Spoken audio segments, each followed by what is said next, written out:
বাংলাদেশ কেন পরাশক্তিতে পিছিয়ে? কোন দেশ কারা বাংলাদেশ পরাশক্তিতে এগিয়ে যাক চায় না? আকাশসীমা, যুদ্ধ বিমান এগুলো কেন হয় না? এগুলো কেন বাজেট হয় না? অপরদিকে পাকিস্তান, তাদের রিজার্ভ কত? মাত্র $340, আর আমাদের $470। তাদের থেকে অনেক বেশি এগিয়ে। আমাদের প্রযুক্তি, শিক্ষা, ভাবমূর্তি সব দিক দিয়ে আমরা এগিয়ে, বাট পরাশক্তির দিক দিয়ে একদম পিছিয়ে। কেন? এইগুলার দিক এগিয়ে নিতে আমাদের প্রচেষ্টা কেন হয় না? কেন বাজেট হয় না পর্যাপ্ত? মেট্রো রেল, এই সেই, শিক্ষা খাত, চিকিৎসা খাত সব ক্ষেত্রে বাজেট হয়, কিন্তু আমাদের জন্য যেটা সবচেয়ে গুরুত্বপূর্ণ, এই যে আমাদের আকাশসীমা, পরাশক্তি, যুদ্ধ বিমান, এগুলো তো অনেক গুরুত্বপূর্ণ। এগুলোর উপর তো বাজেট হওয়া দরকার। কোন ব্যক্তিগুলো, কোন রাজনৈতিক ব্যক্তিগুলো চায় না যে এখন না পরে, আজকে না কাল, কাদের ইন্ধনে এসব কথা বলে? কেন তারা চায় না বাংলাদেশ পরাশক্তিতে এগিয়ে যাক?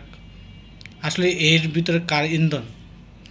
যে ডক্টর ইউনূস চাইছে এই আন্দোলন সেই আন্দোলন, কিন্তু বাংলাদেশ যে পরাশক্তিতে এগিয়ে যাবে সেটার প্রচেষ্টা আগে কোনোভাবে করতে দেবে না। দৈনিক আন্দোলন হবে, এটা হবে সেটা হবে, বাট কাজে কাজ কোনো কিচ্ছু হয় না। এই সচিবালয়ে সব কিছু দুর্নীতিগ্রস্ত লোক, সব ভারতের এজেন্ট অধিকাংশই। তারা চায় না যে বাংলাদেশ পরাশক্তিতে এগিয়ে যাক। সব কিছুতে এগিয়ে থাকবে, সমস্যা নাই, কিন্তু পরাশক্তিতে এগিয়ে গেলেই তাদের মাথা ব্যথা। আসলে মাথা ব্যথাটা কাদের? কাদের এই নীরবতা বোঝা আসে না। কারণ এখনই সময় আমাদের এই পরাশক্তিতে এগিয়ে নিয়ে যাওয়ার। বাংলাদেশ কিন্তু এখন পিছিয়ে নেই, বাংলাদেশের মানুষও পিছিয়ে নেই। বাংলাদেশে অনেক জনশক্তি রয়েছে, তাদের জিডিপি অনেক ভালো, তাই না?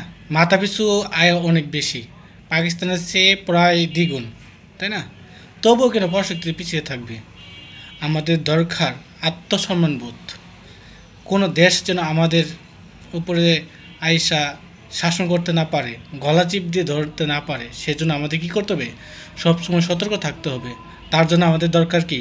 পরাশক্তি বৃদ্ধি করা, দেশে যুদ্ধ বিমান আনা, আর আমাদের সামরিক ক্ষেত্রে অনেক বাজেট বৃদ্ধি করা, যেন অন্য কোনো দেশ আমাদের দেশে আক্রমণ করতে না পারে। আর আক্রমণ করলেও যেন হাজারবার চিন্তা করে, কিন্তু সেটা তো এখন হয় না, যে কোনো সময় আক্রমণ হতে পারে। তাই আমাদের দরকার বাজেটের একটা অংশ আমাদের দেশের পরাশক্তির জন্য বরাদ্দ করা। এটি এখনই সময়, এখনই দাবি। কোনো ব্যক্তি রাজনৈতিক স্বার্থে আমাদের দেশে বিক্রি করে দিলে চলবে না। আমাদের দেশের আত্মসম্মান বোধের কথা চিন্তা করে হলেও এটা করা প্রয়োজন।